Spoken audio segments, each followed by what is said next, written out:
Yeah, yeah, hey, yeah, hey, yeah, hey, yeah. Turning up, this is how it starts. Live moments created hard. From small town stages to the mainline drives. Dog danced in the am, John Candy live. If it's live, we bring the vibe. This is John Candy live. If it's live, we bring the vibe. This is John Candy live. Cool.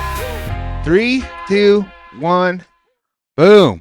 In the building. Ricky Childress Jr., man. We got you. We talk about you weekly here on the podcast, man. Thank you for coming down and hanging out with us and giving a little chat tonight.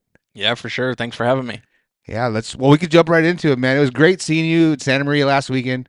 It was a freaking bummer, man. We had that car. I think there was 83 cars that went through the pits, and we were packed, ready to go for a good night. We got that pre-race interview with you. It looks like you were ready to go too, man. Yeah, I was ready. I unloaded and was hoping it would get through, but the R word got us. The R word, guys. That's what I said. So a little fun fact behind the scenes, guys. So when we did our pre-race interview, I was like, Ricky, dude, whatever you say, just don't say the R word. Yep. So you spit out precipitation was pretty good. I don't know how. Yeah, but it's kind of crazy. I mean, that's how this podcast is too, and how like the interviews are. It's like everything's like off the hip. Yeah. But like you kill interviews every time. Like every time we do a track interview, you kill it. It's like, and if you guys don't know this is a household name in dirt track racing in California. If you're kind of in the RC world, and he's getting into that now. But you've been doing this a long, long time. Yep. I've done it all. BMX, go-karting, race cars, RC cars, foot races, name it. We used to race grocery carts at the Magoo's Pizza on Olive Drive after the races. If there's a race, we'll try it. So that's something like you've been in this your whole life, right? I mean, you grew up in this. Your dad's been a part of this. You're what, third generation driver? Third. Yep. So Grandpa. He was what's Pop's name? Papa Don. Papa Don. So Don Childress. Yep. And then your dad's the real deal. Yep. Rick Childress, and then Ricky Childress Jr. So what was your first division out at the Speedway? American stocks in 2005. So 2000. How old were you in 2005? So 2005, I believe, 16. So 16, right? Getting that driver's license and boom, straight to the track. That's probably when they first allowed you, right? At 16 years old? Yeah, I think so. Maybe I was 17 or 18. Shoot, I don't know. I was born in 87. Yeah, so I mean, you've been doing this from the drop of the hit. What car were you driving back then? Was it a Nova or? American stock. Oh, no. Yeah, it's not. Dick Shepherd sponsored it to me. Okay. Back then, you basically knocked the windows out, put a cage and a fuel cell and a seat in it, and went racing. Yeah, it's definitely not what American stocks are now, right? I mean, No. it's completely different. I mean, everything's been like that. Like everything progressed from, the American stock was bone stock. Like you couldn't even change the shocks or nothing. And now they got like special AFCO built this, that, and the other. It's as long as it's in the stock location, right? So that's what's the kind of the main thing. So when you go from setting up your stuff, what's we kind of talked about that. You did change something from, what you've been doing to now. Can you talk about kind of what you work on? What's your first thing you look on? Like if you get a car, like from somebody else, what's the first thing you go to and check out? I take it apart. Yeah. I just pull all the suspension off and check everything, make sure it's free, nothing's bent. I mean, if I drive someone's car, if I have it a week at my house, it comes down, comes nothing. apart, and put it back together. So what's the biggest thing you normally find in something is it a bent part, a froze part, or something like that? Is that typically something, or is it just? Like the stock car scene, you see a lot of people overlook ball joints. Ball joints can bend just from jumping holes and ruts and banging wheels. That's when you get into the corner, your caster and camber ain't counteracting, right? Because your ball joint ain't straight. So that's something I look forward to right there. So on a ball joint for, let's say, American stock and hobby stock, that's the stock part, right? That's something you buy from the shelf and you slap on there. It's nothing. You can't go like too crazy on that kind of stuff, right? Nah, you're not supposed to, right? They have the rebuildable ones like the modifieds and stuff run, but you're not allowed to do that stuff. So do you kind of do that? Because I know you've worked on so many cars at the track. Do you have like a service, like Ricky Childress Beach Shop that somebody can just bring their stuff, drop it off, and be like, "Hey, go through this thing and make it right." Will you do that for somebody? I've done it for a few friends, but it's always been on my mind to do it. And a few people told me it's not worth the headache because the money ain't gonna be there, and you're not gonna be getting paid what you would want for doing something like that as a full time or part time job. So I've helped a few people out and done it from there. So I mean, so you day to day, so you work on race cars every day, all day, right? I mean, you have a job that you worked at Holders for a while, right? Are you still working at Holders? No, Not working at Holders. So you did a lot of stuff for them and like behind the scenes on their race program and working in the AC shop and doing everything for years, right? yeah, yeah. So what would be your ideal, day job? Would it be working on race cars full time? Uh, that's probably where I'm held up in life. I don't take a lot of risk. I've had a few job offers in the Midwest to go work on some race cars and turn them down. And I don't know, man. I'm just not a risk taker. That's probably where I'm held back at. Well, it's so hard. I mean, even me, trying to do this, it's freaking, it's you got to drop some coin to get in, and I got a lot of support, and I know you got a lot of support for a lot of people that would help you in your journey and doing something like that. But yeah, it's risk reward. But Yeah, uh, I know if that's something you want to do, I know you could do it because yeah, you're just too talented. You're so talented behind the wheel, working on cars and doing all that stuff. Like you could do anything you wanted in this scope of racing and the world that we're in because just the person you are and the people that you're surrounded by, like you have so much support with everybody here. And so what do you think your biggest accomplishment in racing has been so far? It's probably gonna have to be the Bud Nationals at Bakersfield in Oildale. It was a pretty prestigious race. Everybody wanted to come get a guitar, and at the end of the year, that's what someone wanted to shoot down, whether people come from Oregon, Colorado, or wherever. That was a pretty prestigious race, so I'd say that one. So how many Bud Nationals do you have? You just one? You have Mm, several, right? 3, I think. Three. And what divisions? 2 Americans, and I think modified. So you've driven it all. If it's been at the track, you've driven it. So what is your favorite class? Is it modified? I'm gonna go out on a limb and say sport mods. Sport mods? Yep, I mean, you've been very successful in a sport mod there. yep, What was when you're driving the Holder car? Was that yeah. your most I don't know. No, your most wins were definitely in hobby stock, right? I've recently in the last 4 or 5 years have won more and raced more in the hobby stocks. People always thought, oh, you won a lot of hobby stock races. It was never like that. I raced American stocks and jumped from there to modifieds. Ah, I only had probably 3 or 4 hobby stock races okay. and went straight up to driving for Bill Henderson 2009-ish. So what and so yeah, when you drove Bill's car, that was straight A mods too, right? Straight A mods. Because I don't even know if the B mods were. No. Yeah, that wasn't a thing yet.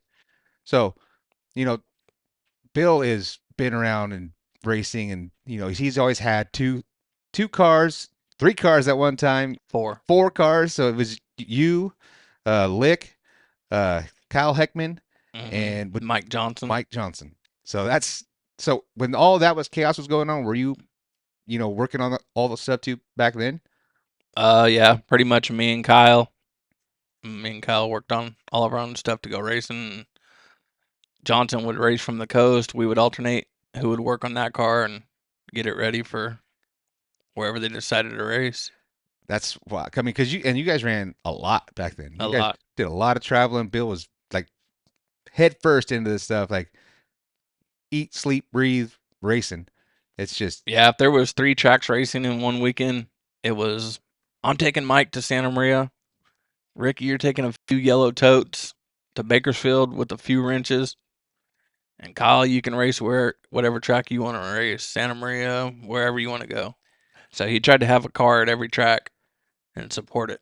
that's great. I mean, still supporting racing. Like I still see him chiming in on social media. You Yeah. know, that old sucker man. He's Yeah. he just loves this stuff. He's just so he still has. Does he still have stake in Kyle's car? Because I know it's still I believe the they just 11. sold it to Race Liberante, I believe. Okay. So race, he's back there. He's back in Iowa as well too, or is he? I'm thinking he's somewhere around Indiana or something. I think he'll Okay. be racing it here in a few weeks out here, I believe. Okay. So that car's back in Bakersfield. If it's not here, it's on its way, I believe. Oh, okay. So race. I know he's racing all over the place. I don't know him personally. I've never really met him, Hmm. but he's got one of the most unique names in racing for sure. You know, his name is Race. It's like Yep. Racing Vernon. His name is Race Yep. Liberante. It's like, and we have to get him on here some point in time just to get the rundown on, Oh you yeah, know. he's a good dude.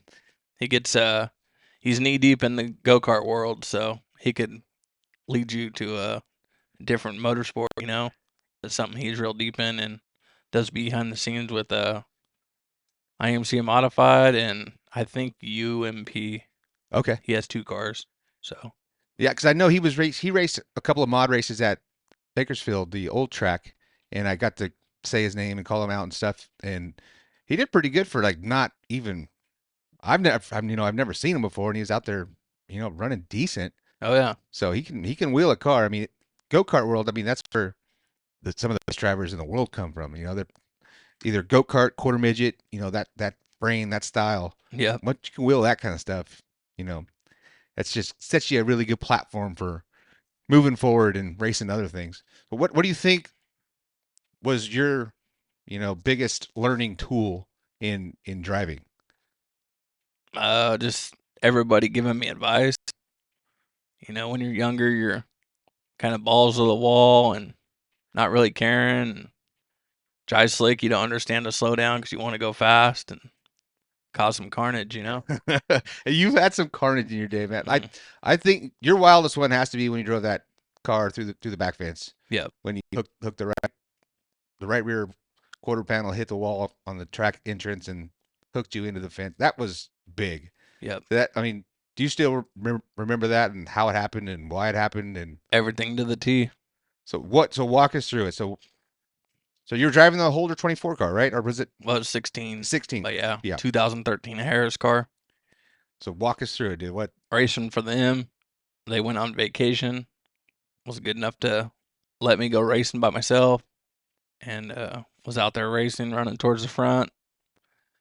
Had a real good car, and it's one of them things that if you get a flat, just park the damn thing. But I knew the car was real good. It was early in the race. Changed the tire. Came back out. Was coming through there and just clipped the right rear into the wall. Turned me sideways. DB'd the left rear wheel, and then sent me tumbling. I think they measured. Someone measured the power pole. The front bumper hit like 26 foot up in the air Oh over my the billboard. gosh. You normally don't see like full size cars flip like that. And I remember somehow I was upside down and I could see the flame. There was a fire, and I was trying to get out, and somehow my shoelace was wrapped around the throttle linkage. I was like stuck, trying to get out, and finally I just yanked, ripped my laces, and Dakota Schweitzer and Johnny Flippin were there to kind of calm me down because I was thinking fuel and fire, and I was hung up. Yeah, So I mean, that's the driver's worst nightmare, right? yeah, That that F word, we won't even say it. yeah, Because I was there too. I was official at that time. yeah, So I was right. I mean, everyone was hands on, just trying to get to you, just making sure first and foremost that you're good, because that was the scariest thing, hmm, just seeing that car just flying through the air. But I mean, that's even in 2013. That's how good stuff is. yeah. Were you? I mean, I'm sure you were sore and beat up for. Sore and beat up. Had a Kirky 88 series race seat, and they reached out and gave me a certificate, and some few pictures were taken and sent in, and everything held up good, luckily. Nothing major besides the car getting totaled. That car was junk. I know. I mean, Main cage was good, and seat and harness and everything was good, and so when you go through something like that, I mean, does it make you ever like gun shy when you get? Because it didn't look like it when you got back in the car. You just were right back to being, yourself. It seemed like from the outside looking in, but when you're behind the wheel, do you ever like, does it on your mind a little bit like, oh shit, we kind of went big and I went out there and hit it next week in hot lapping. so and it's like we're going. It's like You got to get back to it, right? Yep. If you're feared, you're gonna not be wanting to do it inside the car. So it's like the old saying, just get right back on the horse and freaking go. yeah, Because if you're tentative, I mean, Jerry was kind of talking about it with late model racing. Like you got to go. Like they're set on kill. You have to drive. You have to drive them, like hard, like so hard. That's kind of the same thing with modifieds, right? You can't just limp them around and hope to do well. You're probably going to do more of a disservice to yourself and the car, and probably wreck it because you're not driving it hard the way it's supposed to be driven. yeah. If you underdrive them, they ain't gonna turn. That's what a lot of people don't understand. Keep them barred up, keep that roll steer going. So yeah, they're different. Definitely different. Every class is different. So what with the ranks, Yeah. So what do you think your advice for somebody that's going through the ranks? Like a girl like Sunny. Sunny came on. She did the podcast and she was talking about how different it is. Like a trail breaking and doing all the things. This American stock. She said just keep it straight, straight, straight. How they go faster. But the bar cars are completely different. What would be your advice for a young kid that's just going from stock cars, no bars, to a bar car? Basically what you said. Learning the trail brake, keep it barred up, keep the throttle going, keep it turning. If you're off the gas, they're turning right. Leaf spring car or nothing like that, I just stay flat. It's just a different ball game. So I mean, you're able to adapt like from a drop of a hat from a bar car to the leaf spring car. Is it just laps? Is that basically? A lot of laps and believe it or not, a lot of talking to myself. If I'm doing 2 cars in the same night, like I'll legit talk to myself throughout the night, and I'll catch myself doing bad habits inside to one or the other, and then just memorize. So what's what I'm doing wrong? What I was going to say? What's the biggest transition that? So if you're talking to yourself, you're like, okay, I'm in this car. Get such and such out of your brain. What is that? Well, I've been running the modified and hobby stock in the last year or so. The Pike car and recently this year Hommerding stuff from Havasu. If I run 2 cars, as in the modified and hobby, you can charge the corner way harder, keep it barred up on the modified, and then you get in the slower car, which is the hobby, and you don't have the suspension, and you can overcharge the corner easy with it. Maybe step it out, get it half spun. I was doing that a lot last week. So yeah, I mean, you've been killing it. 4 wins, 5 races at Bakersfield. So like you've been on a freaking tear on the hobby stock. What have you been doing so far in the modified this year? I've ran 2 races this year for Hommerding at Mojave Valley, 4th and a 12th, I think. 4th and 12th. Yeah.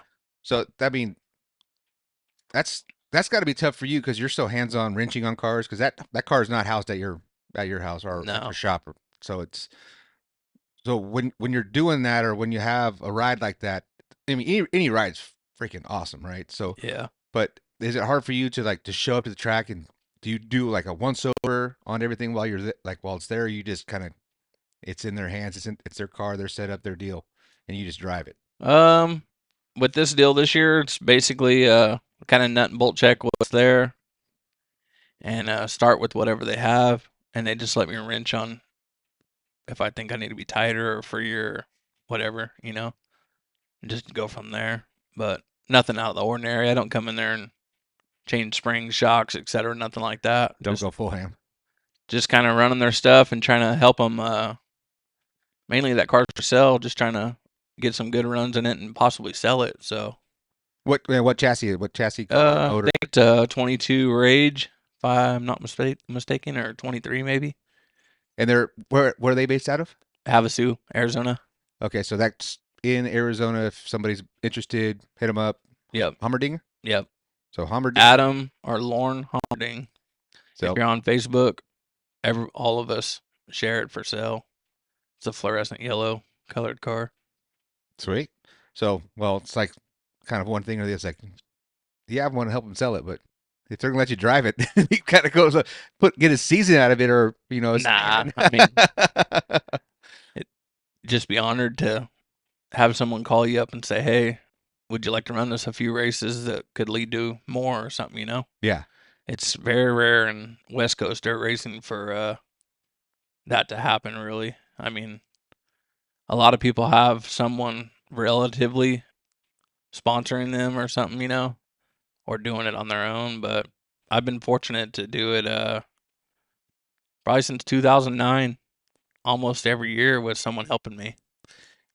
So I mean, if somebody is kind of like, you know, wondering how do you get a sponsor? I mean, you've been doing this for so long and you've had a lot of help. Is it just finishing up front? I know that's big. That's got to be huge. But what is the number one thing for a kid or somebody that's needs some help? How would somebody approach somebody for getting a sponsor? I think a lot of it is you gotta uh thank them, thank whoever you get as a sponsor, and appreciate it. Don't be too arrogant and cocky behind the scenes. I think that really shadows your effect of having help. Like there's a few racers locally I think that could had it right or something, that with the Talk attitude. themselves out of You know it. what I mean? Yeah, Just yeah, the attitude wasn't there. Like if your attitude's everything, that's what Grandma always said. Your attitude's everything. yeah. I definitely try to present myself in that way to be just be a good guy, be a good person, be likable. I mean, we're all freaking knuckleheads sometimes, but that comes and goes. But if you're a genuinely good person, and hang around with good people, good stuff's gonna happen.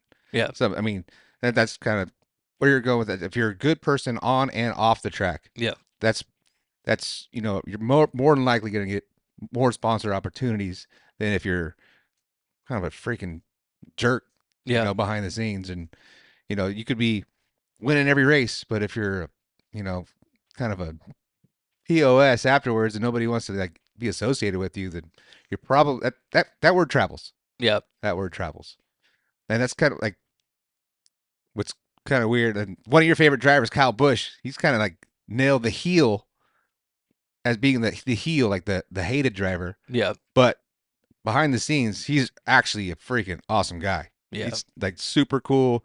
When he comes to the dirt track stuff, he's been doing the midget stuff, and now that his son's killing it in the micro world, like you see him around, he'll say hi to you, he'll talk to you, like he's genuinely a good person and like super cool.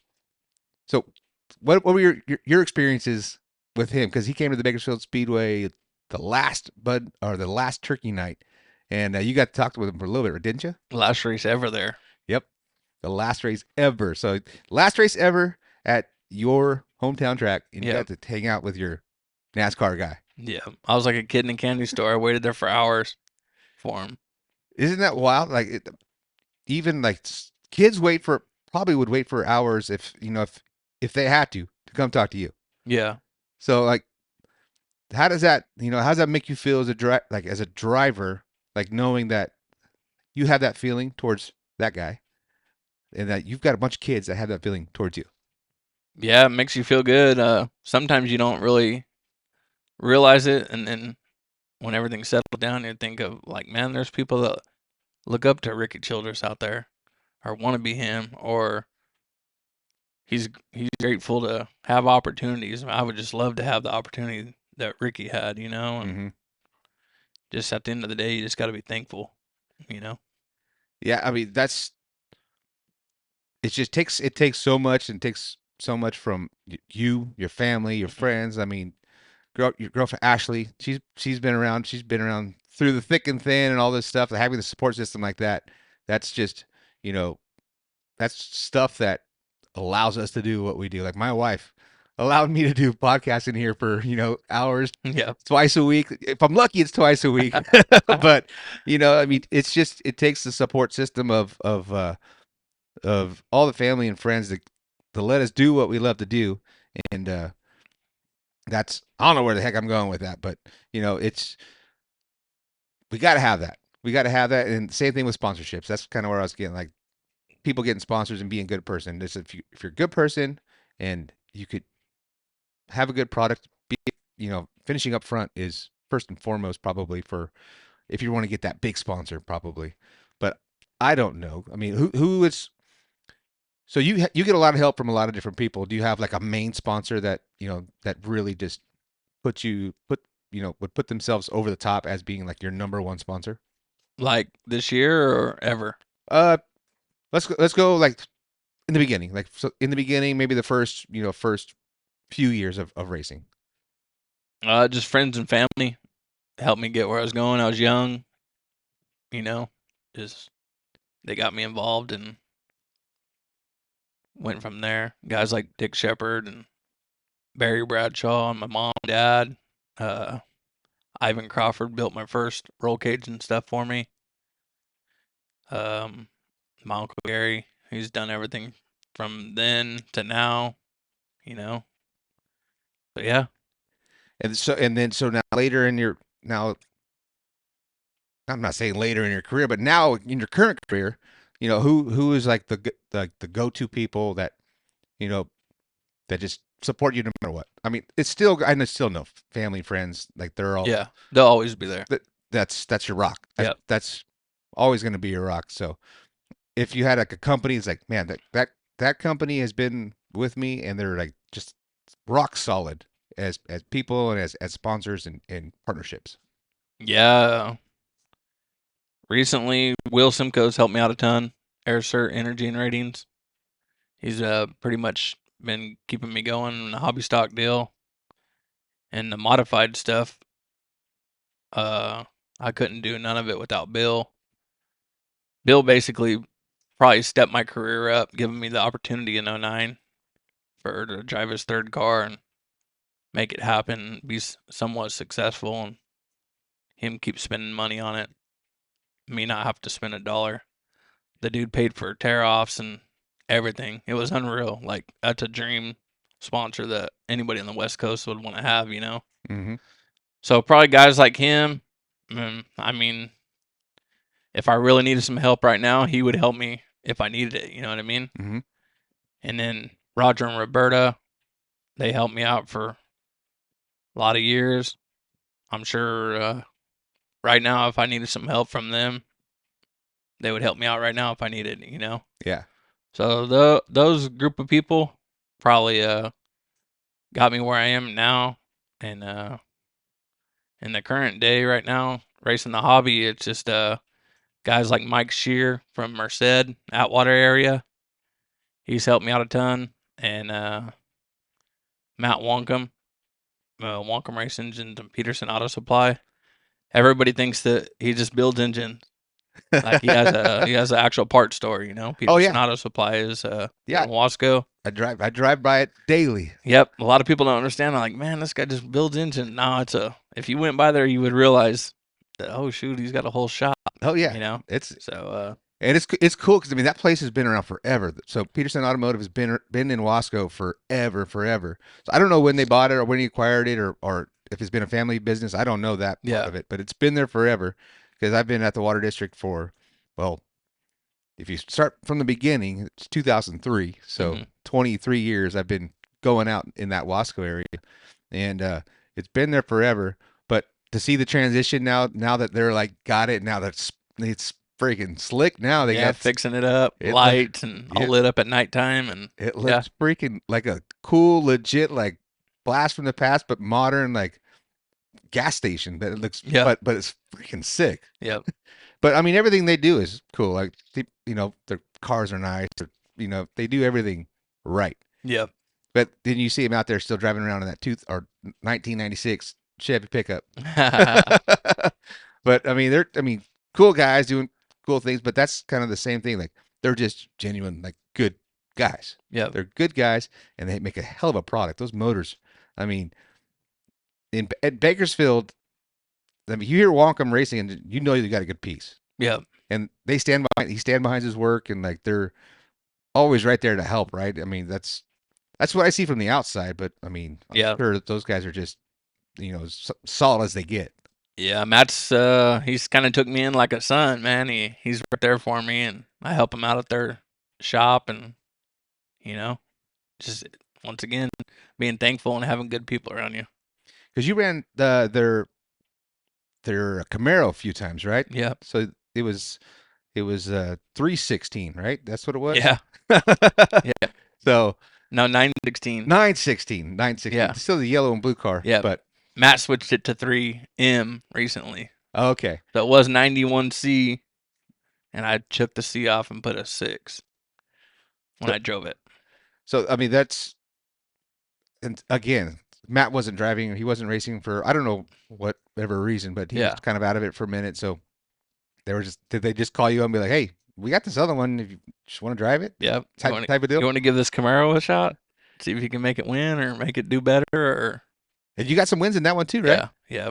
So I mean, no matter what, doesn't matter flavor. We can give it to you and you can figure it out. Yeah, I mean, it's same kind of thing. Like you had that zero American stock for a minute. That yeah, thing was a turd. I mean, that was a turd. And then you polished it up. You made it shine. You made it work. yeah. And you got some wins. And one night, Richie McGowan. the Richie McGowan, you won it. I mean, and that thing, it seemed down on power. It Yeah. seemed lazy. But made it work. Yeah. Took it a minute to get it spooled up. But so, I mean, so something like that. Is it just like willpower and knowing how to make stuff go? I mean, how do you win with something like that? A lot of it has to be luck too, you know. All your dots got to line up. I put a lot of work into that thing, wanting to win with that car. Not many people know we paid $2,500 for that thing, race ready. Nice. It was in a barn off Rosedale Highway with cobwebs and stuff. They poured a little gas in the carburetor, and that's how we loaded it up. Went out there. I didn't sight unseen, didn't look at it, nothing. You just said Cadillac, we'll get it. We'll take it. Roger bought it, of course. Uh-huh. It was one of his cars. And went out there and just kept working at it. Let a few different people drive it too, and they all had fun. So where did that car end up now? It's a 17 car, I think it is. Oh, okay, so Little McKinley. John McKinley. Yeah. Little John. Yep. Yeah. So and they got it all decked out. It's a nice piece. They now. fixed it up, put Yeah. a body in, other little things, and made it look a little cleaner because it was rough looking. That is an understatement. Yeah. I mean, like knowing you and like your uncle and so Gary Dutton Lick, that's his uncle. Yeah. I mean, what you guys do and what you guys can produce, it's like he had to be like, I don't even want to be like associated with that car. How ugly it was. I think it was uglier than sin. He didn't even want to weld on it. Yeah, that is too good. Yeah. But I mean, the same thing. Like you can make if you have the know-how and you got good support with like Roger. Like, hey, you can go win. Yeah. You can go win in anything and in any shape or any way. It doesn't matter how the hell it looks. But that's what the kind of caliber of guy and stuff that you are and that you bring to the table. So that's why you get these guys that say, "Hey, I got a modified. You want to run it?" Like, yeah. Yeah, you want 'cause to try it out? They're gonna trust you with their Yeah. stuff. I trusted you with my stuff Yeah. long time ago in Yeah. the RC world. When I always had the mod sprint, Yeah. and you're like, "Hey, Craziest thing ever. let me go run that deal." Okay, Take here- it. take it, come get it. A number 5 car. Yep, yep. So now that you've kind of, we've been talking about the big car stuff. Let's talk about the small car stuff a little bit, man. You've been dabbling a little more hardcore now in the RC racing stuff. What brought that on? Just downtime, and Dakota Schweitzer built a little track in his backyard just to have fun, and so we got these little Traxxas late models ready to run. Then you're like, I've known Jimmy my whole life, right? Him and Gary were friends when they were kids, and might as well go race out there. Big car ain't racing. Get out there. Oh, the midget looks cool. $1,500 later, you got one. You're like, shoot, Trying that. halfway through a freaking big car right there. Super stock's cool. Call Sherman May up. Let me get that car from you. End up with that. Next thing you know, you're looking at something else. Just one after another. Isn't it crazy? Like, I mean, once you get like into it a little bit, it takes nothing for the full nosedive into. Okay, I'm the guy that shows up to the track with 4 cars now. Yeah. Yeah. First you show up, hey John, you got a tool I could borrow to like take this part apart? Next thing you know, you got a whole box. Oh, you need that? Here, borrow this. Uh-huh. You know, a little tool, $27, $30. Oh, you got 300 of them? Yeah, it's crazy. Yeah. It's wild. Like the MIP wrench is $20. Yeah. Just a little 1/16, one Yep. little Allen wrench is $20. Yeah. And then the next thing you know, you got a freak, like just like you said, you got a full tool chest full of freaking yellow handled freaking wrenches. Yeah. You're like, I got more money tied up into these tools than I do in my freaking big car tool chest. Yeah. And you're going, I'll run the Craftsman over there, but I want that MIP wrench because it's only $20. Yeah. It's wild, dude. It is wild. So talking about RC stuff, so what's up with the Cherry Acres Raceway, dude? What's up with that? That's something Justin Toohey and Roger were deciding to put together, and I was working there, and I was slowly helping with some work around there, around the scenes, and about every month something just progresses a little more and a little more, and it's become a long ways. There's a driver stand and lighting, and the whole walls are done up. They're looking for sponsors that want to actually put banners up around there if anyone wants to jump on board. And we had our first live timing loop. I think they said that the timing loop was like $5,000 or something for Yeah. that thing, just for the little RC car, you know. Yep. Got that the other day. They had that hooked up and running last night, so Lap times are all golden, so everything worked fine. Luckily, knock on wood, and so yeah, we get to be competitive. It's all just for fun and joking around. Guys like Roger that can afford to do stuff like that with the good friends again, you know. And yeah. the track's legit. It's off of Heath Road. If anyone wants to check it out, I think Wednesdays and Friday nights right now is what's planned. So I believe tomorrow night there'll be some people out there. Awesome. Been getting about 20 cars. I got to get over there sometime sooner or later. Yeah. I mean, because I'll go out there and call a race or do whatever. Yeah. Well, we'll do the full John Candy experience, dude. Yeah. We'll take all this stuff down there and then be like, show what's up. I mean, if these people are watching this right now, they've seen our RC coverage and they've seen, Oh yeah, you know, what I do at the big track too. So like, we can blow that thing up. yep. It's not nothing to be competitive with Jimmy, and it's a whole different deal than Jimmy. Like, you got to drive it different, setup's different. It's literally some acreage in the backyard of some property, and the dirt turned out to work good. And it's like the big car. It dries up a little bit later on and gets slick, and it's kind of cool because it's all loose dirt. There's no syrup. There's no clay. Heck yeah. There's a water hose, some brooms, a rake, and a golf cart. That's perfect. Yeah. I mean, like back east, I mean, there's all kinds of freaking, you know, backyard tracks that, Yep. you know, that do well, and it's same type of thing. But they have a lot more property, but you know, it's Oh, just yeah. nestled up next to a barn, and you'll get freaking 80 guys out there. Yep. So I mean, there's no problem. I mean, there's no reason why. I mean, if that's what Roger and that's what Justin wants to do is to have, you know, a race and have, you know, 80 people show up out there. I don't know if they want that. Yeah. But we can make that happen. And it's the same thing, like not competing because, you know, Bakersfield RC, that's like the I don't want to say like the premier spot for, like, you know, the racer's racer. But if you just want to go half backyard bash, but like organized, Yep. something like that is freaking perfect. Yeah. Because I mean, at Jimmy's track, everyone there is solid and welcoming. Because we always say, you know, how family oriented that place is, and that rings true. Oh yeah, 100%. But I mean, it's competitive. It's competitive. It's competitive. No doubt about it. I'm one of those guys that will get mad. Pack it up. I'm going home. I'm selling it Yeah, all. I'm never doing this again. I tell everybody that RC car racing is a lot like golf. 1 minute you're flawlessly good, the next minute you're quitting. Yes. Golf, you can hit a freaking chip shot, get it right up next to the hole. You're a golfer, you know. Oh yeah. Your next one, you couldn't hit the ball. Ball flies backwards for some reason or something. Oh, I'm done. I'm quitting. I'll snap this club. But it'll change your heart that quick. It just takes one good shot. Yep. Takes one good shot. You're like, okay. I Yep. mean, it normally happens on the 18th hole when you're like, this is my last round ever. Yep. And then you like smoke that drive. You're like, all right, I'll be back in a couple weeks. Yep. That's something that people probably don't know about you. You golf a little bit too. Yep. You can get out there. And, I mean, you can hit the big stick. Yeah. You can rip drives. I haven't done it no more since my elbow injury. Gavin Manning's been asking me to go, but I haven't went, so I don't know if I can still swing it or not because my elbow. G Money freaking plays golf. Oh, we're gonna have to get together. Yeah.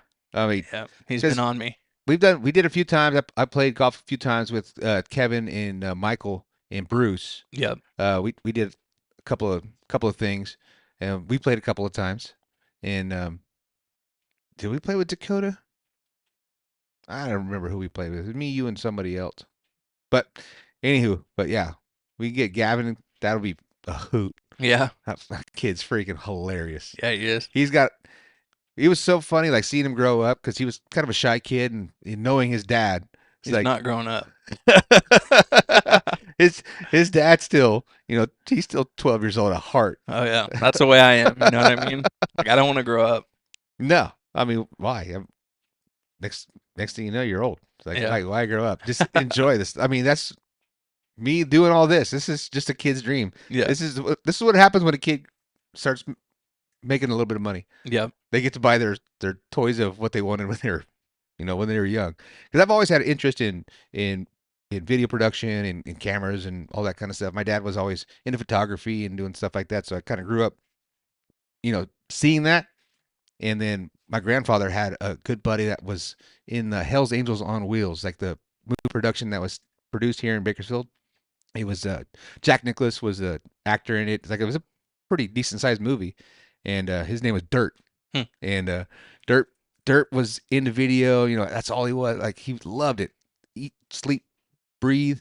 So in 2000, I think it was 2000, he bought like the latest, greatest, coolest camera you can get. It's a Canon XL1, and he gave it to me.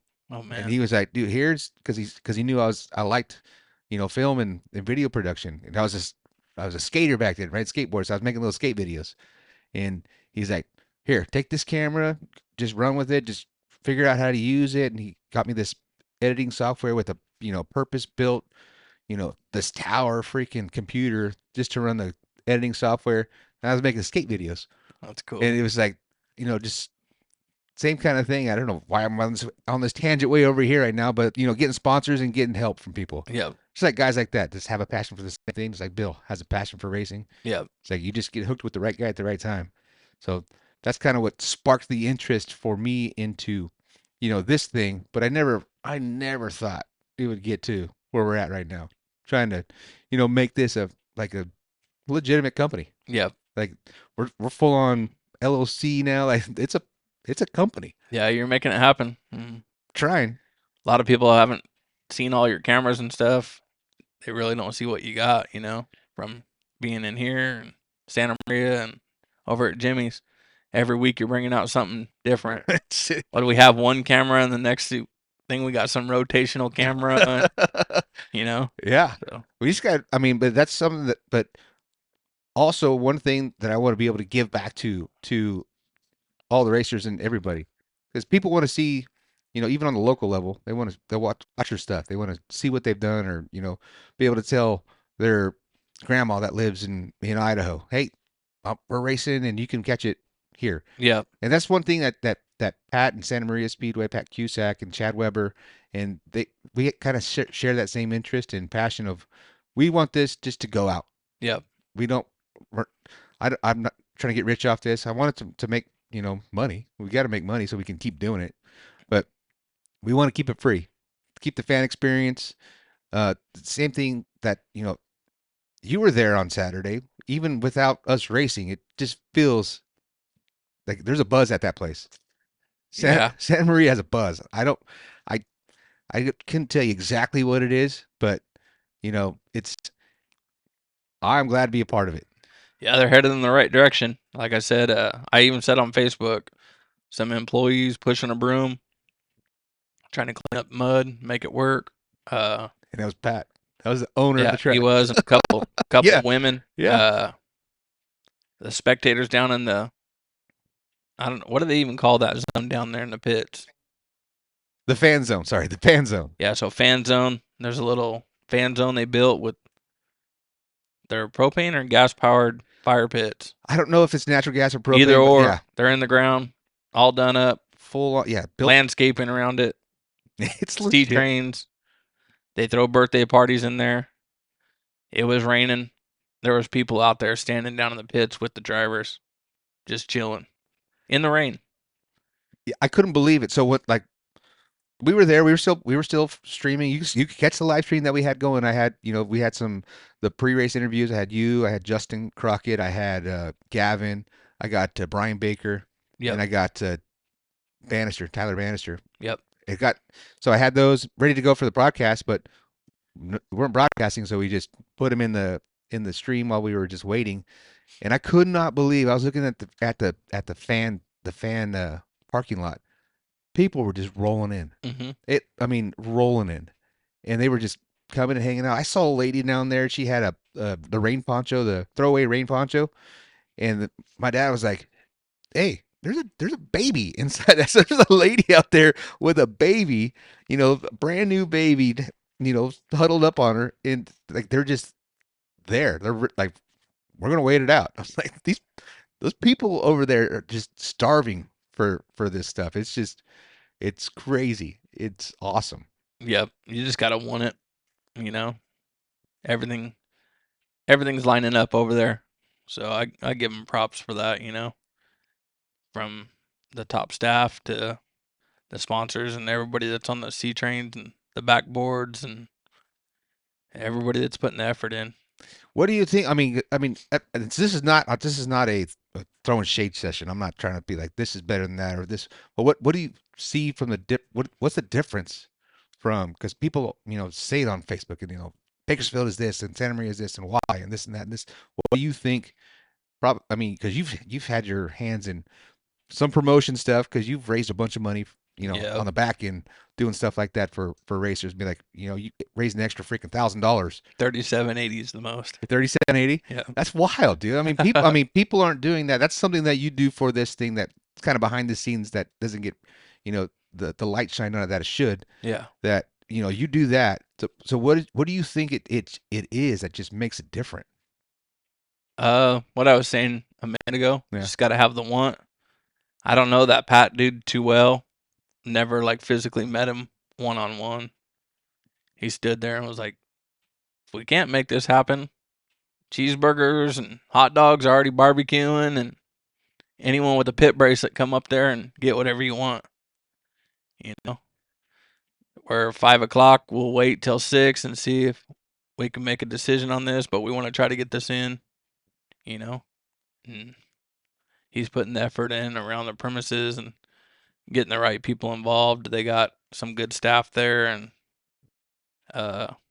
Robbie Claiborne, He's been killing it, dude. he's a good friend of mine. He's just pretty spot on with the track, and he went and packed the track and basically made the executive decision to, hey man, it's coming apart. It probably ain't worth it. It's already 6 o'clock. Rain ain't letting up. Right. Just better shut this down. And But you need people like that that know what they're doing, and want to have it all lined up in the right direction. and I know I saw your post of telling people relax. You knew it was gonna rain. Yeah. So like, don't complain if you show up to the track and it gets rained out, and then you had to drive all the way there.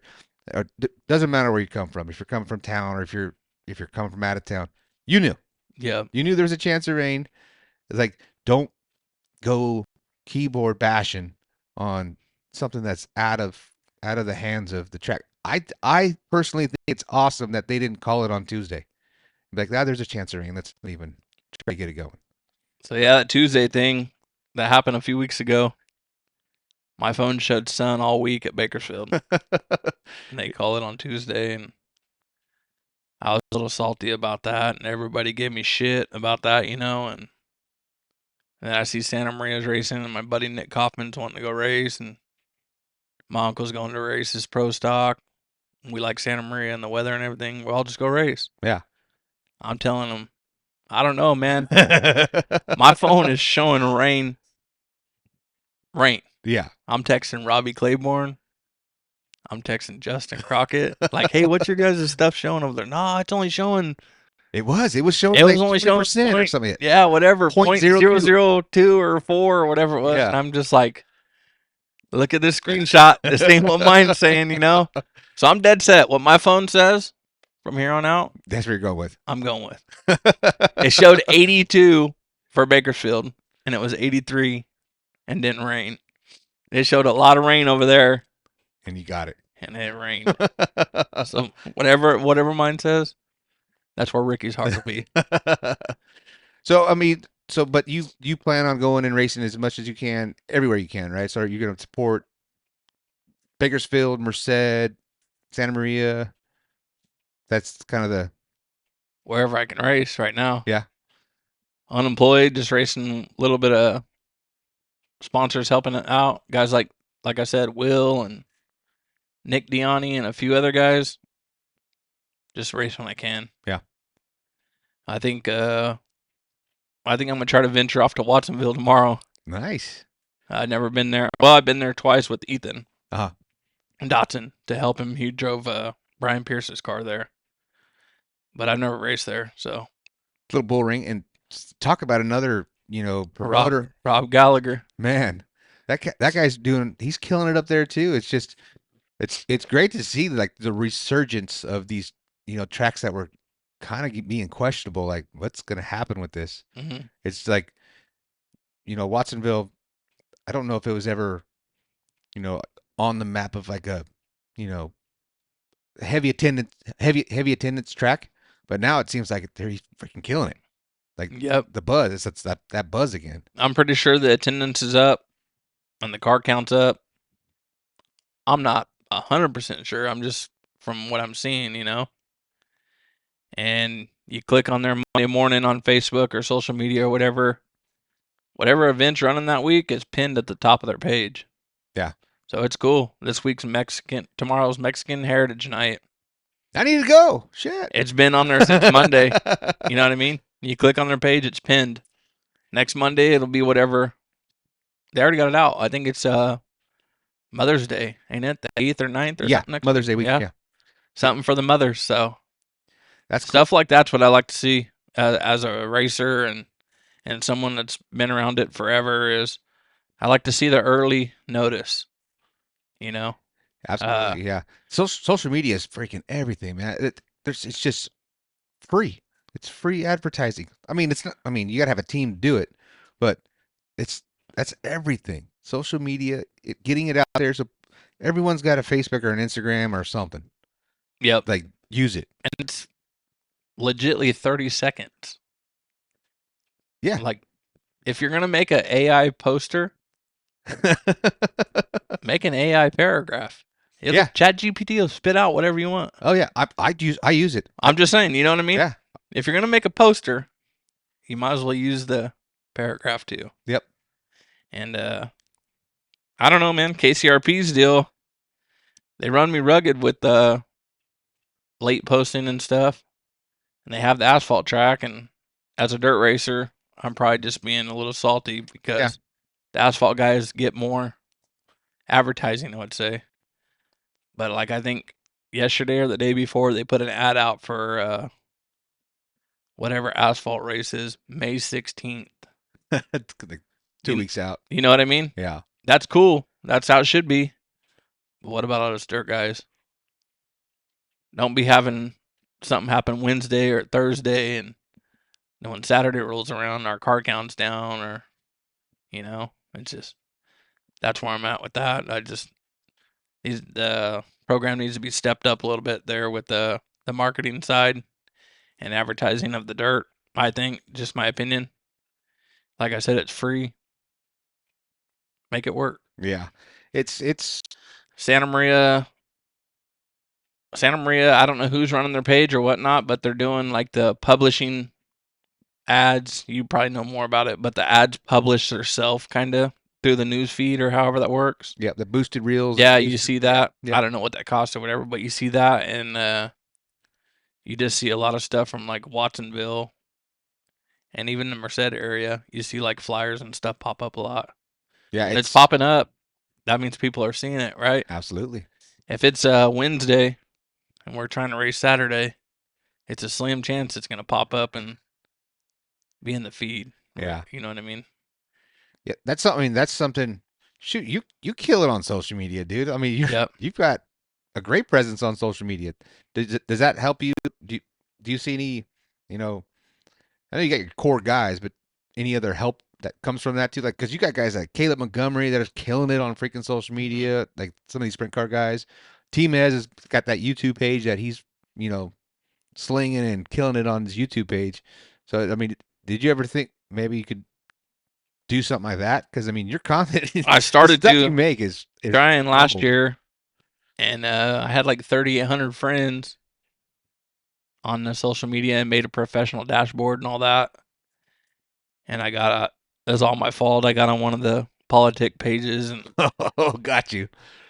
badmouth Newsom, and woke up the next day and I was banned and restricted from Instagram, Facebook, Twitter. No saving it. Like I even sent a report in with my driver's license, all that. Done. Lost everything. Oh, no. Any picture, any video.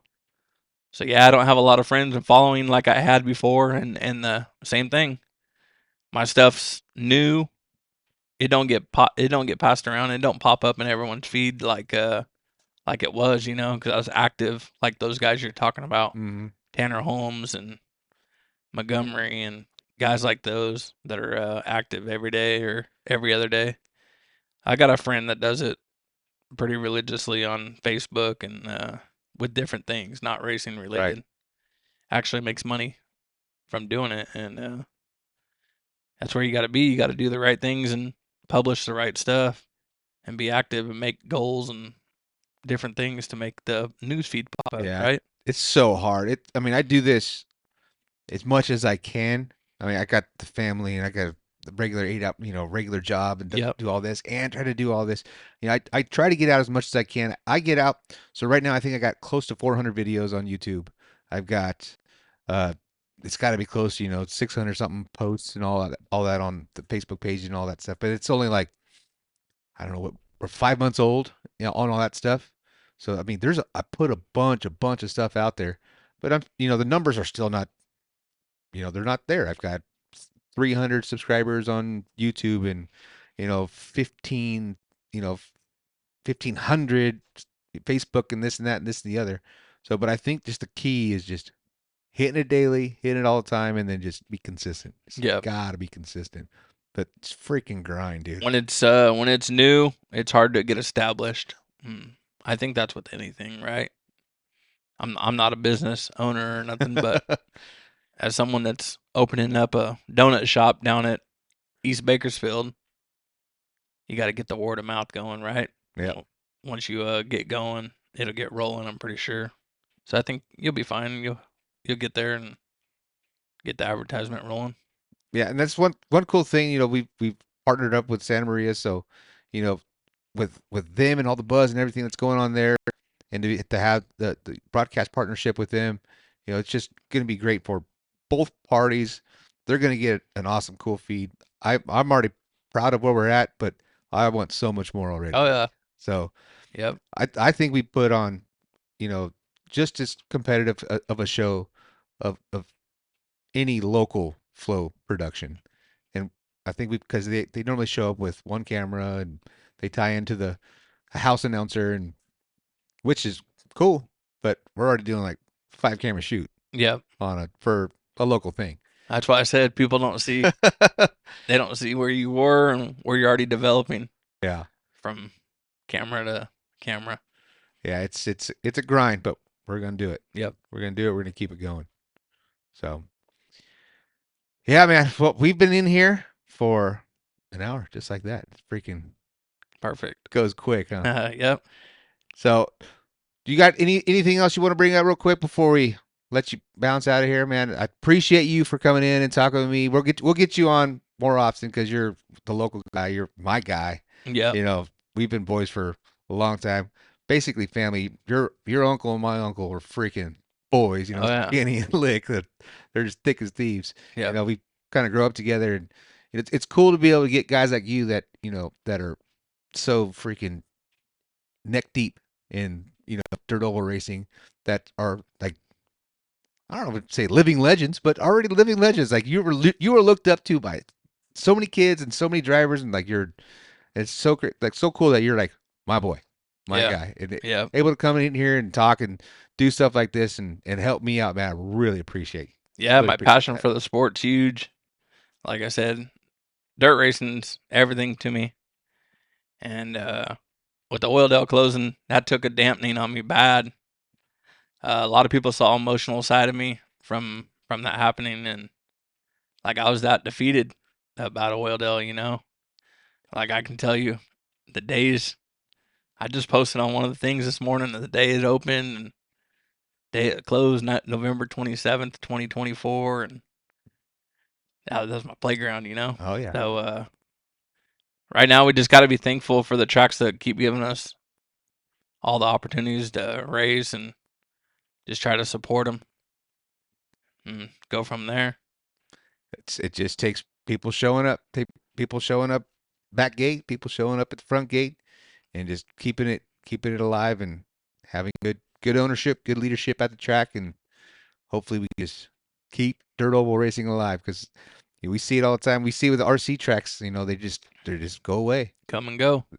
They go away, and then the coming part isn't. Not very happening. It doesn't come as they don't come as much as they go. Nope. So Nope. so once they start going away, it's like you're gonna miss them when they're gone. Yep. So just Bakersfield, that's I mean that's a big hole in my heart. That was my last 8 years of announcing was you know my stepping stone into the production stuff was there, and I just loved it, and I loved being you know the little kid that grew up there that listened to Mike Moser all those years, and just you know I lived at the track. I was there every weekend. I never ever would have thought in a million years that I'd be announcing there. Never crossed my mind.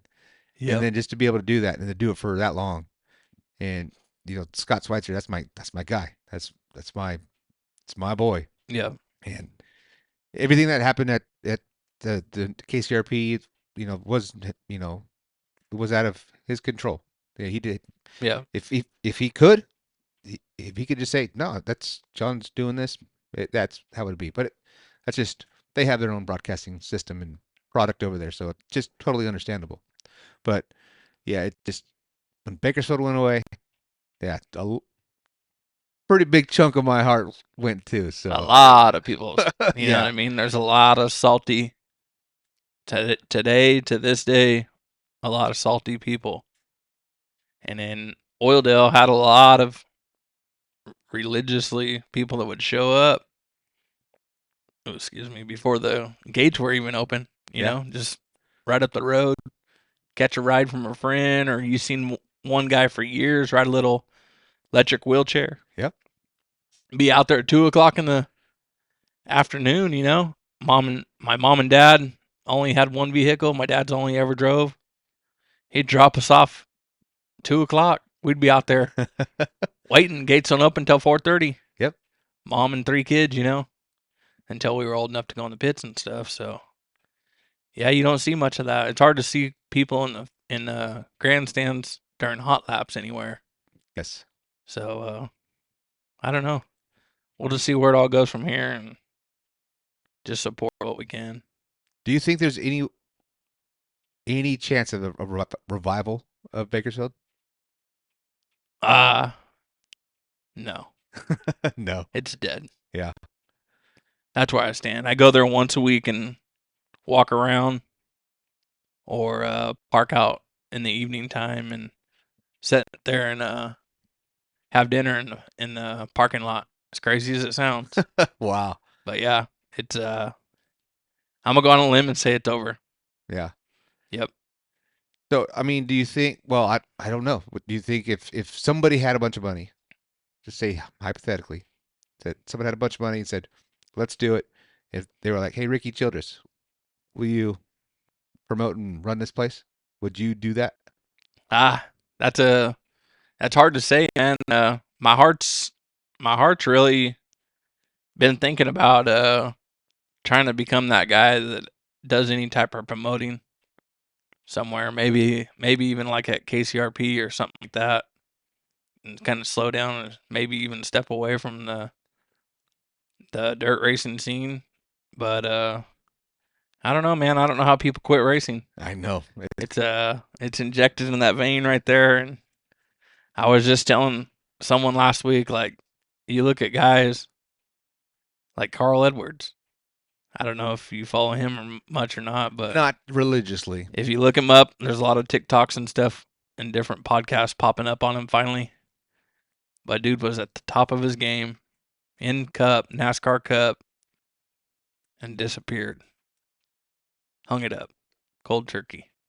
Like how? You know what I mean? Yeah, that's everything you would ever want growing up as a kid, especially growing up. All those guys at that level had to start when they were young. That's all you ever wanted to be and ever wanted to do. Yep. And then you just say, no, I chomp at the bit, dude. Like a lot of people that don't really know me don't know how my passion is for it, but it's like injected major.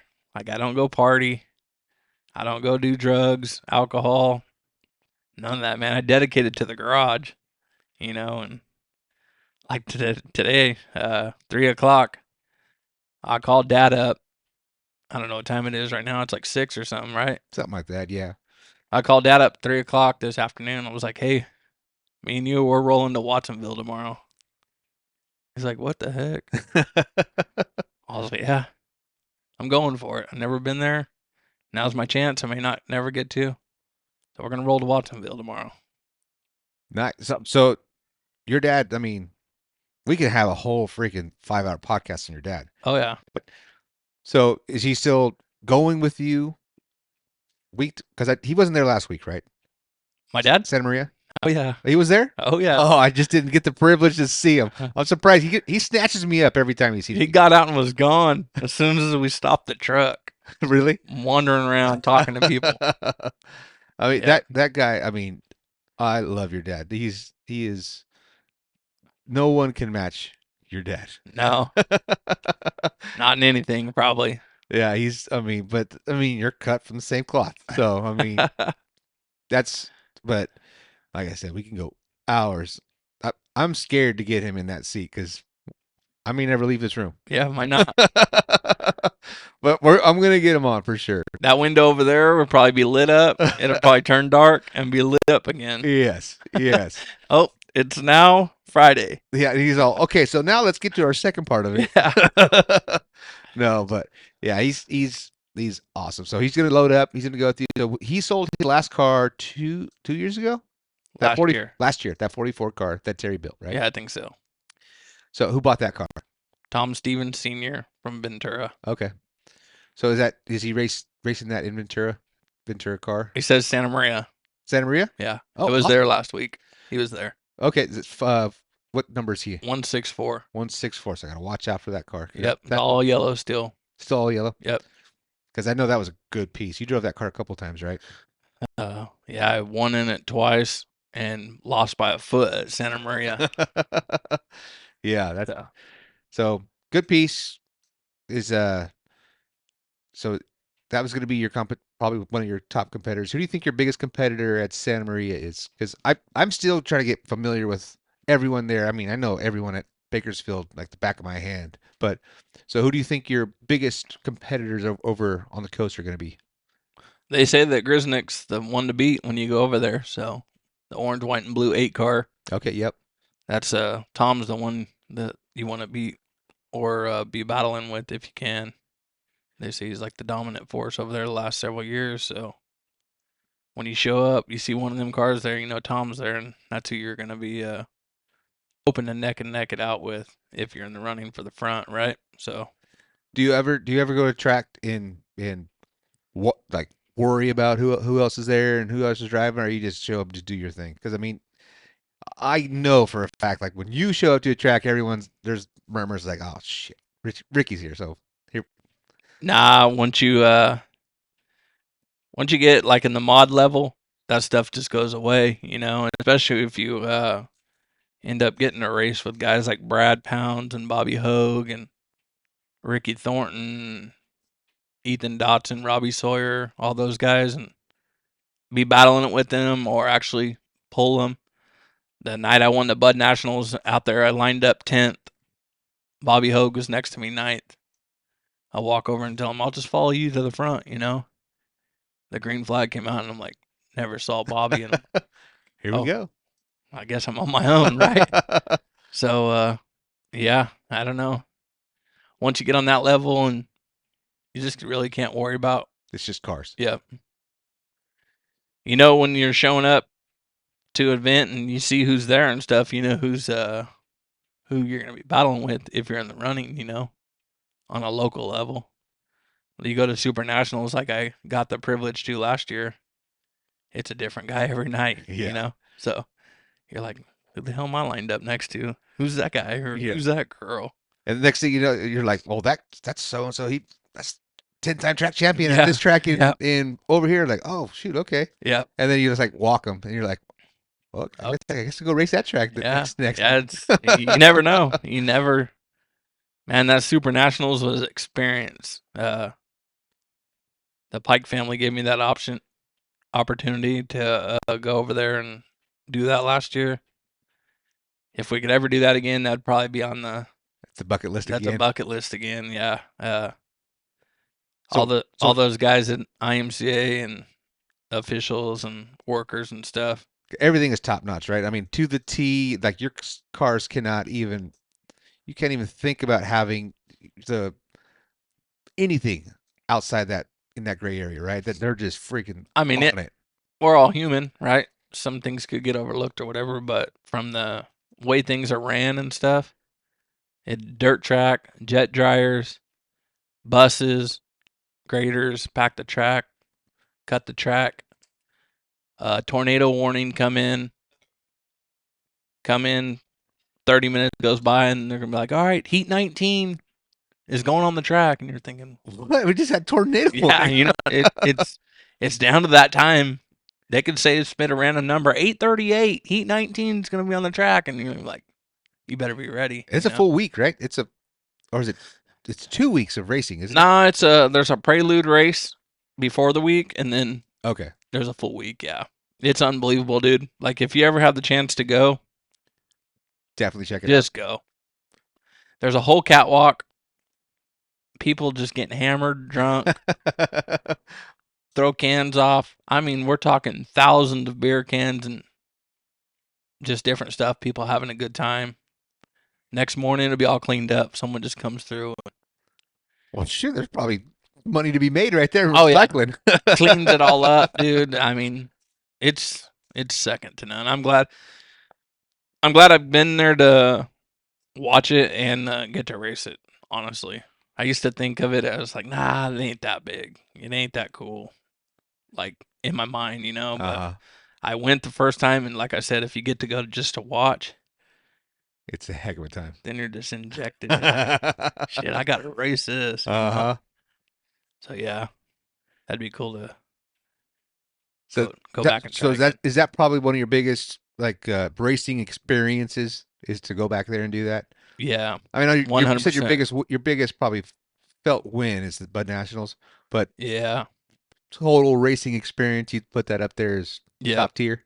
Yep, for sure. So if a ride came up, would it matter what it was to accept it? Like say if somebody had a subpar program and ride, but they're like they hear this like, well shoot, Ricky wants to go back there, let's take it and see what happens.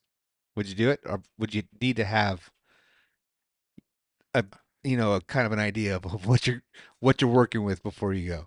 Yeah, an idea. Like am I responsible for engine failure? We got to talk all that out. But if it's a paid for deal, we'd probably do it. So It's no matter what. no matter what. Yeah.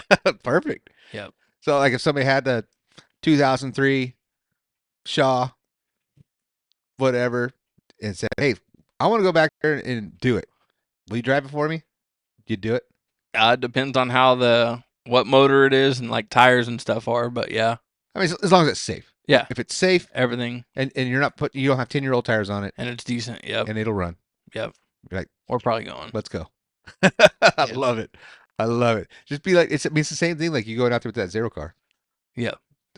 Like you go out there and polish that turd and maybe do something with it. Yeah, you never know. Like That probably mean even more. Like you're not in the top of the line, biggest, baddest Victory Circle Rage chassis, this, that. You're in a 2003 Jet chassis and just go out there like, shit, I made the B. That'd be freaking sick. we were out there last year with the 2016 Rage. Not a lot of people knew, but yeah, we ran that first race straight out of the box and the Prelude race and ran door to door with Jimmy Gustin for lap after lap. And when I was a little bit younger, I used to message him on Facebook and try to get info from him, and just he was the man around Marshalltown and Boone, Iowa, and to go race against him, and then he comes up after the race and shakes my hand and hugs me and tells me you're the first person to ever come out of California and drive me clean and all that. That meant a lot, Oh, yeah. He's got to race against a lot of people and they've slid across his nose and, used him up, and we just raced door to door and he couldn't believe it. He's like, I just knew you're from California. You're going to throw one of them dirty sliders. And he just never did. So is that really kind of known for California drivers that are slide job happy? Yeah. So, I mean, I see week in, week out. It's when you go into it's getting into the sport mod level out here, like pretty heavily, but you're in the A mod class on the West Coast, you're getting slid. Bottom line. And they have the t-shirts and stuff, slide or be slid. Yeah. Right? Yeah. That's how it rolls.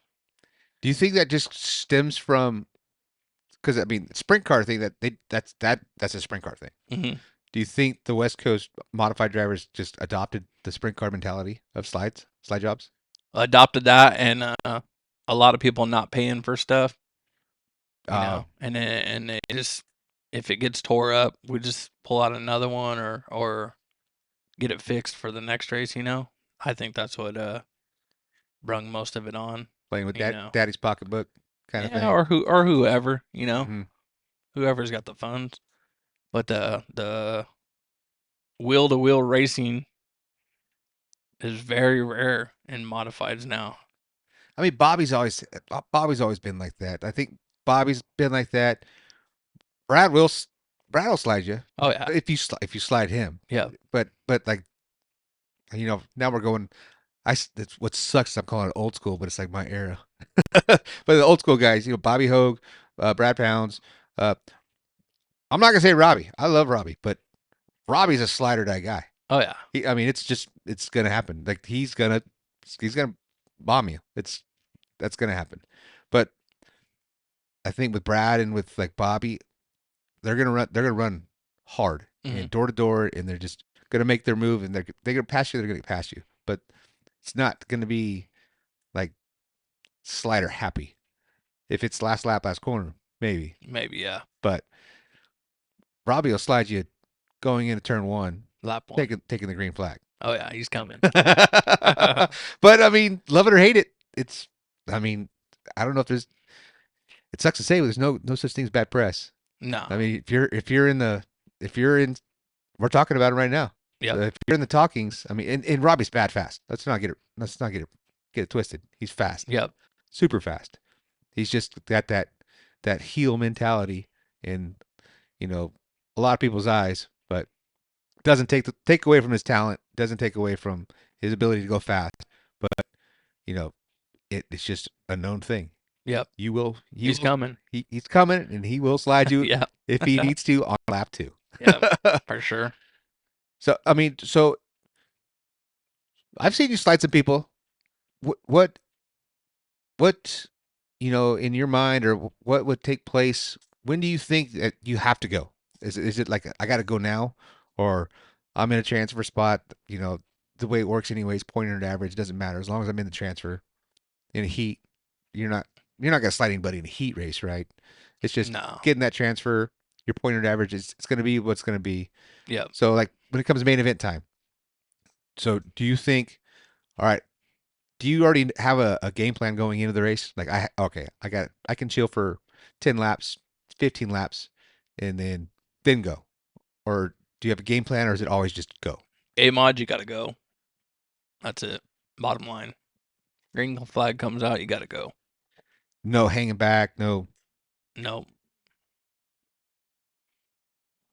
You're going to make it or you're not going to make it. And You know what I mean? so That's where it's at. It's just, you slow down and nothing happens, you're half a track behind, especially at KCRP. And now what? You ain't making that ground up if it stays green. yeah. Well, especially like, once again, you got guys like Gavin Manning and Brad. They're setting the pace. They're not.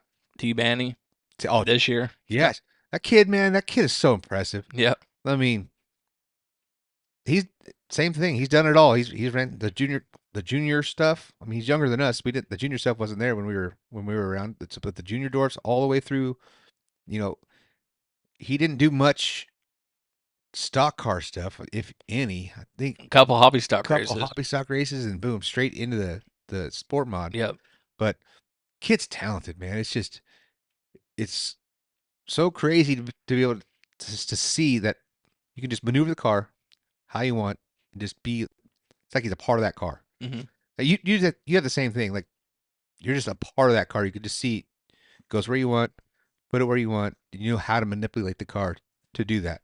And for him to pick up the speed, is there a big difference from sport mod to A mod in how it reacts and handles and the way it feels? I think so, yeah. Yeah. I mean, they're more responsive and suspension's different. But if you can do it, you'll adapt fast, you know? So you would expect a guy like Tyler that was dominant in the sport mod to just be. Would you expect him to be so successful already in the A mod class? I thought he was going to win opening night. Yeah. Yeah. He's one I give a lot of credit to. He's just good. There's guys like him that are just.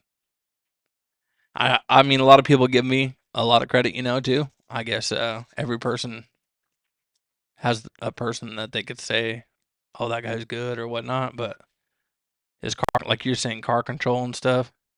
There's two guys out there right now, I think, on the West Coast that you probably don't want to race against. And that's him and Nicholas Johnson. Yep. And that's where I call it, where I see it. You know, those two guys, whatever they get in, they're gonna win. And Nicholas is kind of been, he's the garage racer. He's the family, that's the family thing. He doesn't have a big sponsorship. I mean, so is Tyler. Don't get me wrong. But their program is they show up with the nice rig, and but they put everything they got into it. So does Nicholas, but Nicholas hasn't had the opportunity till last year to get in that sport mod. I think if somebody could put him in a mod, he'd do well in that too. This is his first year in the sport mod. This year. Yeah, he ran three races at the end of last year? Oh yeah. Yeah, so Yeah. so 2 or 3 races Yep. at the end of last year, and then they put that car back on They gave it to Ethan, to Ethan. and then they got one from Frazier. So yeah, so that, and the one that Ethan's driving, that is an old Michael Johnson car, right? I believe so. Yeah. Michael Johnson Victory Circle. Yep. That old 22C car. Still good piece, good car. I mean, Nicholas, doing Nicholas things, went out there and showed up and Yep. was competitive right off the bat. And then it's just like the same thing. The Johnsons, the Childresses, there's just like, is there like a rivalry, like unspoken, between Childress and Johnsons? I mean, there has to be, right? There's always a competitive rivalry, right? Like the Johnsons want to beat them, and the Childresses want to beat the Johnsons. And I don't think it's near bad now as it used to be back in the day, probably. But there's more Johnsons than Childresses now. I think I'm the only one like sitting here thinking about it. I don't really know. Yeah, I don't think there's nobody else racing. Yeah. I I'm mean, what's left and thing, but like we'll go out there Saturday night and we're expecting to race a Johnson. You know yep. what I mean? So yeah, it's a competitive rivalry. And so what do you think it is? Because I mean, it's always like when Bakersfield guys travel, Hmm. they travel well. Like Yeah, they perform well out of town. Why do you think that is? Like what's is it just because how technical and tough the old Bakersfield Speedway was, like slick and yep. is that you think it's just boils down to that? And everybody competitive. You got a lot of passionate people locally here, whether it be our family, the Johnsons, the Pounces, the Hoods. Robbie and his dad have always been competitive. I mean, you just name it. Bakersfield has been a group of competitive people. So, what happens? You get a bunch of competitive people in one class or two classes, it's going to make everybody faster, right?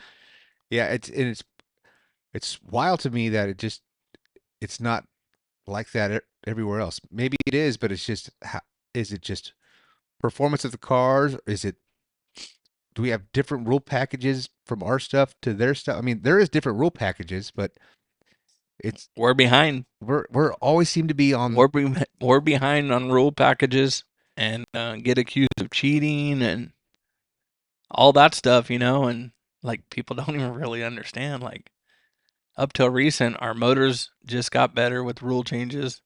Our shocks haven't been as good as everyone. Just we've been real limited around here, like stock car wise, Yeah, because IMCA is that's IMCA. IMCA, Yeah, and yeah, so that's how it is. They think, oh, that dude's cheating. He's got this big motor. We're we're all just fast through the corner. We're carrying corner speed, and at the end of the day, if you can go through the corner faster, you're gonna be faster in the straightaway, right? and that's So, the key, right? That's the key is just quarter speed, quarter speed, quarter speed. yep, So that's why when a track's good, that's if your car works on the bottom, you can get around that corner in just a short way around, sweet. But typically up top. up top, keep that momentum going, and if you bob a little bit, you still got more momentum to carry you down the straightaway. So do you prefer top and just rip it? That's a given. Yeah, yeah. So if you had a preference, is it the slick to a cushion thing? Two, I mean, I know you want multiple lanes. Probably, I mean that makes for the best racing. But do you like the top dominant so you can just like, no, I'll show you that I'm better at ripping the lip than everybody else here? How do you want the track? What's a perfect track for Ricky Childress Jr.? Dry on the bottom, patchy, and really rough. Extremely rough. You like just Yep. to get in there so you can just Yeah. bury that right rear in the hole for that traction and just Yeah. just cowboy up Yeah. more than everybody else? Hell yeah. Yeah. People hate, oh, it's hard on equipment and this and that, but we're there to race. We ain't there to go to Sonic tonight and show our car off. That's how I look at it. Yeah, so you're in the mindset because you build beautiful cars. Yeah. Like after picture day, it's a race car now. Yep. Just I tear it up in hot lap. You know what I mean? Yep. Yeah. So that's where I'm at. Rough tracks. Well, Watsonville has been known to be a little more characteristic Yeah, than we'll see. some other We're tracks. gonna run with the 410s, so Okay, they might be a smooth it out, slick be it a up. different track or something. Yeah. Probably. I don't know. Never been. Yeah.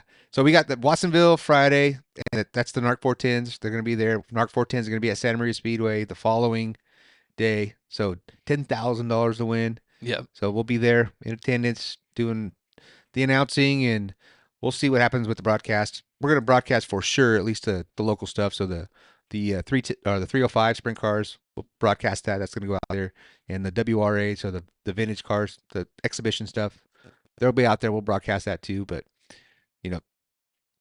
make sure people check out Santa Maria Speedway, the 410, the narc cars.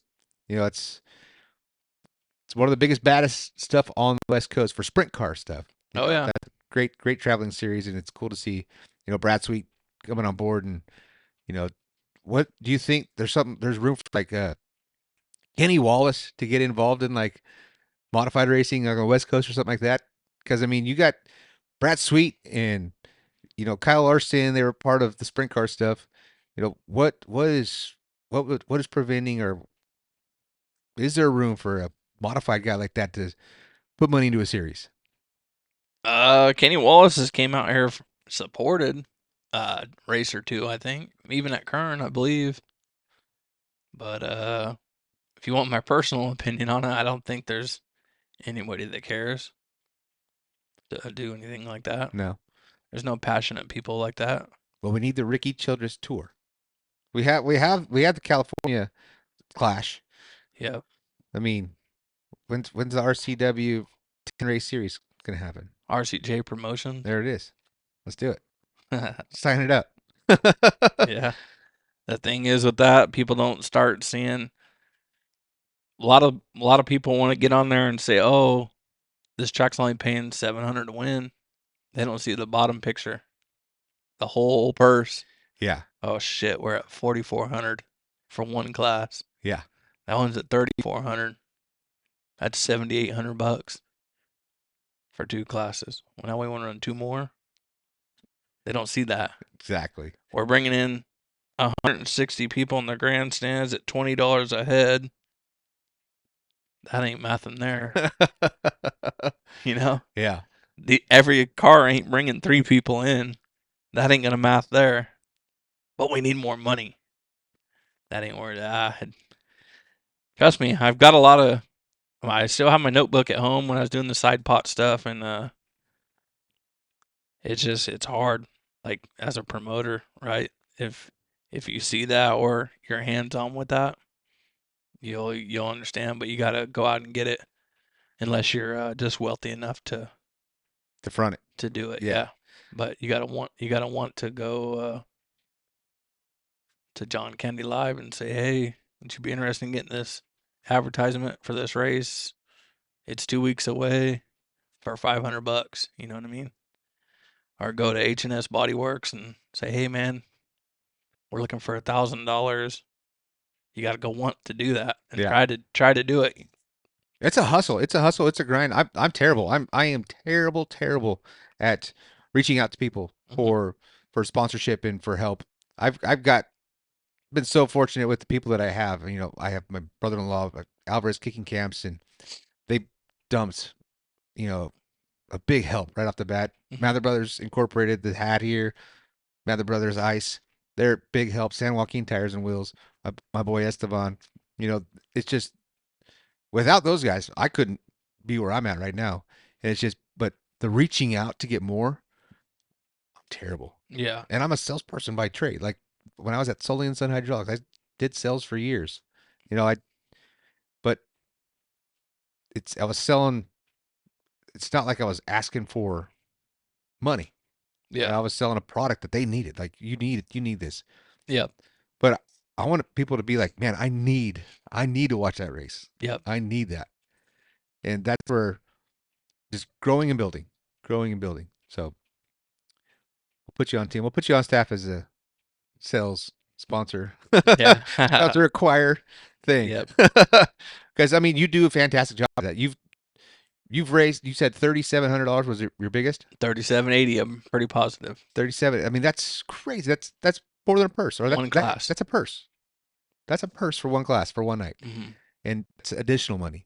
Yep. So what did you find the most successful way to do that was? Like the sponsor a lap thing, or was it all like extra money at the end for finishing positions? Because you've had some niche things in there, right? Me and Jason Nation originally talked about it together, and it was a 70-30, I think. Whatever money you raised, I think what the pot was, the winner got 70% of the money, and then 30% of the random draws, which whatever money we had, we would do it like that. And then guys like Skinny would message me and be like, "Hey, give fourth place $100 bill or $200 or something," because he's always helped Jerry. Yep. So he likes to sponsor spot 4, and so that'd be under the radar money. Yep. Have my little book and have my money over here, and you just walk up and say, "Hey, fourth place was John Candy. Here's $100. This is from Skinny." They don't even know about it. Yeah. And it's just stuff like that. And then it was always like Ricky Hayes and David Hayes, they're brothers. Yep. Both business owners. Oh, what did my brother kick in? Well, let me one up him. Heck yeah, healthy competition. Yeah, just little stuff that easy from me walking around and doing that.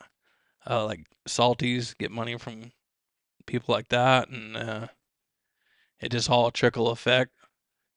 One leads after another, and everybody just keeps pitching in, and next thing you know, you're with a wad of cash. Then you go race that night, and you're wondering about all that cash back at the trailer. Like they got a trip on that all night, but it's all right. And yeah, just people just keep supporting it. But you get a kick out of that, right? You enjoy that. You enjoy that. Well, you have to enjoy giving back to the racers, because I mean that's why you do it. Yeah, Give back to the, because you're not making a dime off of that. You're just supporting and just giving back to the racers, the community, the guys. yeah. Just it depends on who you ask. Some people said that I was Pocketing, making money. Yeah, ah, and some of the winners would give me money. Dylan Thornton gave me some money. Brad, Tyler Bannister, they don't have to. Hey, here's $100 for doing that. We appreciate it or whatever. Yeah. I'll just draw it all out. I have a paper right now that I drew up for hobby stocks for the Mosier race. I think for what I want to do, I think I need like I don't really remember the number, $2,200 or something. It's just on my mind to do something for that race, because Mosier would come to my parents' house every Sunday, Yeah. and his kids call my dad and all them all the time and talk with them and stuff still. So I don't know. We'll see how it goes from there. The vibes in the dumps down there at KCRP. You know what I mean? So I hope it gets better. I want it to get better. I mean, I don't have any ill will towards the track. I mean, of course, Scott is still my guy, one of my boys, and I want that track to do great. And Steve Hughes, I mean, he's a great announcer. He's a good friend of mine too. It's like I don't want anything ill or bad. I want that place to succeed and be amazing, because more there is more everywhere else. Like if Bakersfield gets built back up to what it should be and what it can be, then it just provides more cars and more interest across the board. Oh yeah. So I hope I don't know the answer. I don't know what it is. It just needs to be fixed somehow, some way, and make Bakersfield great again. I don't know. Yeah. it's crazy. Yeah. It'll all come full circle. Hopefully. All we can do is just hope that it turns around. Right now a lot of the thing is everything's expensive, right? There ain't a Yep. There ain't a 35-cent pack of bubble gum no more. You know what I mean? Now I don't own a diesel, but I think someone said $7.69. You have a diesel? I don't have a diesel, but cheap diesels, $7.50. Yeah, I think someone said $7.69. I heard yesterday. So fuel's up. Me traveling tomorrow, fuel's up, and I just got my little 1500 pickup with the open trailer. We'll be tugging along to Watsonville. But I don't know. I don't know where we're headed out there. I just I wish the best for it at KCRP and all the other tracks, and like I said, anyone that's doing advanced advertising throughout the week, early or 2 weeks ahead, and as a racer, I appreciate that, and Rob's doing that, and his partner up there with the advertising. So might as well support stuff like that, and same thing with Santa Maria. That's cool. I mean, because you are putting you're putting your actions to what you say. You're like, oh, I like this, and boom, you're supporting it. Yeah, You're like that's so. It's one thing for somebody to be like, oh yeah, do that, and then they don't go support it. That's come on, you gotta, you know, practice what you preach. oh yeah, If you're gonna sit here and keyboard jockey to attract to death, and then they do something that you like, and you don't support it, yep. that's come on, do your part. So you're doing your part. You've done your part. You keep doing your part in racing in everything. Like you're appreciated beyond your own knowledge. I'm very certain of that. Hmm. And you're you know amazing guy. I don't want to get too crazy, but no, you're an amazing guy, dude. I love you. Your family's amazing. I'll put the first $200 into Mike Mosier deal. So when you get that going, let me know. I'll be that. So now you just get $2,000. Right. So John Candy Live is gonna put $200 to that. So get on there, guys. Get support this thing. Let's fill it up before it even goes live. So Yeah, get it's some money into it. I'm not sure that I want to pull the trigger on it, but I do have something drawn up for that. But we'll see. Well, if it happens, boom, you got first 200 covered. Cool. So, all right, dude, I'm gonna let you go. Yep. We've been here for hour 45. Just like that, we clicked up another 45 minutes. Oh yeah, I'm sure. So, but man, I do appreciate you coming down. We'll get after. We'll do some deep dives into other things and get through the season, and then be like what you've seen, what you like and don't like, maybe of certain tracks. Like opinions are great. It's great conversation. Oh yeah, Have opinions. you gotta have opinions. I mean, there's no growth if, especially you're just sitting there, just stroking your own ego. Oh, everything's going great when it's really not. Yeah. So it's okay to come in and have conversation and get it out in the air, and we'll talk about it. So we'll keep you as a regular coming in here and doing this stuff, man. Yeah, like I said, I don't want to be negative, bashing everyone, different tracks and stuff. I just want to see them all, if they can work together and succeed to make what's left keep going. Overlapping schedules is a pet peeve of mine. So That's tough. You got there's 10 tracks on the West Coast. yeah, You can't all be cohesive. yeah, Because there's gonna maybe one track's doing a modified and the other track's doing sprint cars, and they try to flip flop back and forth. yeah. But then you got two down here doing the same thing and two up here doing the same thing. But We're in an area of Bakersfield and Santa Maria, and Santa Maria and Ventura and Merced all need to let's get together. somewhat be on the same ship. Yep. Especially Santa Maria. I don't feel they have the modified car count locally aspect. They're going to have a race on the 9th. Well, let me say this. Santa Maria and Bakersfield are Or both going to race the 9th. I'm not going to say he has one or she has one. Right. They're both scheduled that night. And I wish I could see something change there, But that's all part of it. I'm not the promoter, so I'm not the one doing it. Not yet. Nope. Not yet. We'll get you in somewhere. we'll get you dialed in somewhere. So, all right, dude. Thanks for coming in, brother. Yep. Ricky Childress, John Candy. We're right Thank here. John Candy live in the studio once again. Thank you guys for tuning in. Make sure to like, comment, subscribe, do all those things. Check us out on YouTube. We'll be live this weekend and every week at Santa Maria Speedway. So, Yep. see you guys. Thank you all for tuning in, and thanks to all my sponsors that help out in the 2026 season, and anyone that's got me this far. Excellent. Boom.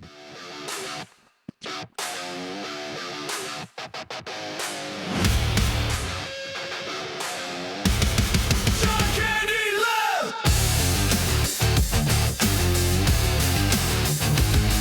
Hey!